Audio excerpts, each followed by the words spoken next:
সবসময় আপনাদের সামনে হাজির হই বিভিন্ন যৌন স্বাস্থ্য শিক্ষামূলক বিষয় নিয়ে। তারই ধারাবাহিকতায় আজকে হাজির হয়েছি নারীদের শরীরের কোন অংশে সবচেয়ে বেশি যৌন চাহিদা বা যৌন উত্তেজনা কিংবা যৌন অনুভূতি কাজ করে এই বিষয় নিয়ে কথা বলার জন্যে।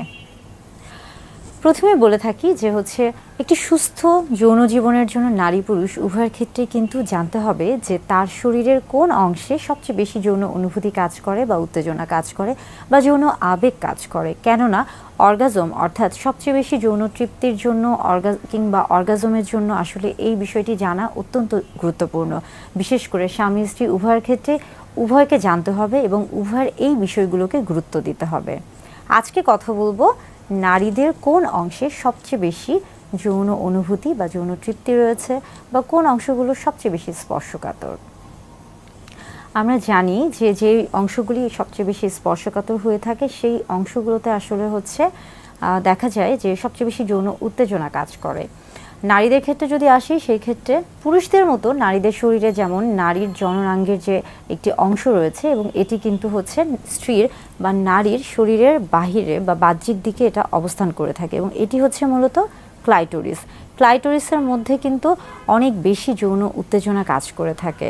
অর্থাৎ নারীর শরীরের মধ্যে খুব উত্তেজনামূলক অংশের মধ্যে একটি ক্লাইটোরিস।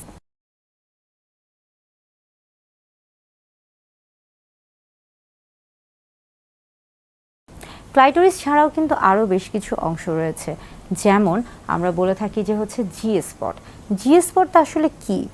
জি স্পটটা হলো মূলত আমরা যদি বাহির থেকে চিন্তা করে থাকি নারীর যে জননাঙ্গ রয়েছে তাহলে বাহিরে অর্থাৎ আমরা বলে থাকি যে ভালভা এবং ভ্যাজাইনার যে বাহিরের যে অংশ রয়েছে সেখান থেকে যদি 1 ইঞ্চি বা 2 থেকে 2.5 সেন্টিমিটারের মতো ভিতরে প্রবেশ করানো হয়ে থাকে তাহলে যে জায়গাটি রয়েছে সেটাকেই কিন্তু জি স্পট বলা হয়ে থাকে এবং এই অংশেই কিন্তু অনেক বেশি যৌন উত্তেজনা কাজ করে। এর পাশাপাশি আরও বেশ কিছু অংশ রয়েছে যেখানে যৌন উত্তেজনা কাজ করে, যেমন আমরা যদি পর্যায়ক্রমে বলে থাকি যে ঠোঁটে এবং যদিও নারীর চুলকে সৌন্দর্যের প্রতীক বলা হয়ে থাকে, কিন্তু চুল কিন্তু সৌন্দর্যের প্রতীক ছাড়াও অনেক সময় অনেকের ক্ষেত্রেই নারীদের ক্ষেত্রে একটা যৌন উত্তেজনামূলক তৈরি করে থাকে, যৌন উত্তেজনা তৈরি করে বা যৌন উত্তেজনামূলক একটা অংশ হিসেবে কাজ করে থাকে। এবং পাশাপাশি দেখা যাচ্ছে যে অনেক নারীর ক্ষেত্রে আমরা বলে থাকি যে গলা বা ঘাড় বা পিঠের যে ত্বকের যে অংশগুলো রয়েছে কিংবা বুক কিংবা কোমর বা কোমরের নিচে বা দুই পাশে এই যে অংশগুলো রয়েছে এই প্রত্যেকটা অংশই কিন্তু অনেক বেশি স্পর্শকাতর। অর্থাৎ নারীর শরীরের বিভিন্ন অংশই স্পর্শকাতর বা বিভিন্ন অংশতেই কিন্তু যৌন উত্তেজনা তৈরি হয়ে থাকে বা যৌন উত্তেজনামূলক অংশ হিসেবে কাজ করে থাকে। তবে এক একজনের শরীরে আসলে সবচেয়ে বেশি কোনটি যৌন উত্তেজনা হিসেবে কাজ করবে বা সবচেয়ে বেশি যৌন উত্তেজক হিসেবে কাজ করবে বা সবচেয়ে বেশি স্পর্শকাতর, এটা আসলে নির্ভর করছে ব্যক্তি স্বাধীনতা বা ব্যক্তির উপর। এটা সম্পূর্ণই ব্যক্তির উপর নির্ভর করছে।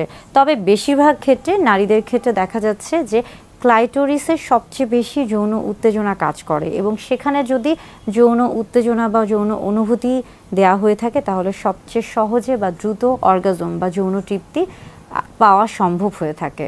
অর্থাৎ বিভিন্ন জায়গাতেই শরীরের বিভিন্ন জায়গাতেই স্পর্শকাতর অংশ রয়েছে এবং প্রত্যেকটি অংশই যৌন উত্তেজনামূলক সহায়ক হিসেবে কাজ করে থাকছে, তবে কারো ক্ষেত্রে কোনোটা বেশি কারো ক্ষেত্রে কোনোটা কম। যৌন উত্তেজনা তৈরির ক্ষেত্রে সবচেয়ে বেশি ভূমিকা কাজ করছে মানসিক এবং শারীরিক যে অবস্থাটি। অর্থাৎ যদি কেউ শারীরিকভাবে সুস্থ থাকে এবং মানসিকভাবে তৈরি থাকে বা প্রস্তুত থাকে তাহলে তার জন্য কিন্তু এই যে স্পর্শকাতর অংশের যে যৌন উত্তেজনা এই বিষয়গুলি কিন্তু খুব ভালো কাজ করে এবং এর মধ্যে কিন্তু অনেক গুরুত্বপূর্ণ ভূমিকা পালন করছে ফোরপ্লে। অর্থাৎ যেই প্রক্রিয়ার মাধ্যমে বা যার মাধ্যমে বা যেই ধাপে ধাপে যেই মাধ্যমে নারীর ক্ষেত্রে বা পুরুষের ক্ষেত্রে সবচেয়ে বেশি যৌন তৃপ্তি পাওয়া সম্ভব হয়ে থাকে। এই ক্ষেত্রে যেমন দেখা যাচ্ছে যে চুম্বন কিংবা জড়িয়ে ধরা কিংবা একসাথে কথা বলা বা স্পর্শ করা, এই যে বিষয়গুলো এই প্রত্যেকটা বিষয়ই কাজ করছে।